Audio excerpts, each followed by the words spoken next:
Parce qu'on n'est pas nantais. C'est peut-être vous le prochain président. Moi, je suis de Talon Saint-Hilaire en Vendée. C'est peut-être vous le prochain président. Prenez la photo. Avec madame aussi, je sais pas qui c'est. Ça fait 2 fois que vous vous arrêtez, vous parlez avec des gens, on leur demande s'ils connaissent Laurence Garnier, ils connaissent pas. C'est pour ça qu'on est là, c'est pour faire campagne. Voilà. De toute façon, vous savez bien que moi je parle pas sur les trottoirs, je parle pas en marchant, parce que je sais pas faire 2 choses à la fois. Circuler, il n'y a rien à dire. Taiseux, prudent après ses propos tant décriés sur le FN, François Fillon jure ne pas courir plusieurs lièvres à la fois. Le matin, en se rasant, c'est sans doute au candidat de la droite pour les municipales qu'il pense.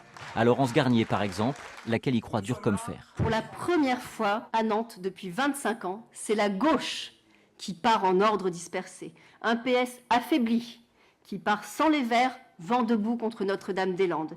Et sans le front de gauche, vent debout contre la politique gouvernementale.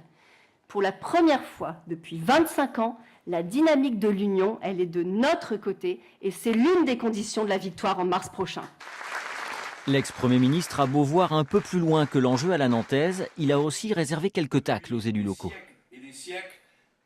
À Nantes, la candidate désignée par le Parti socialiste hérite de l'investiture et reste l'otage de celui qui lui a mis le pied à l'étrier.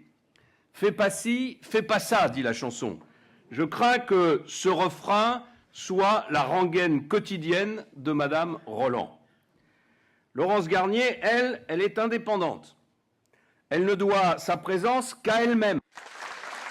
Un premier meeting devant environ 500 personnes comme point de départ de la reconquête de Nantes par la droite. Pour Laurence Garnier, plutôt inconnue du public, le plus dur reste à faire.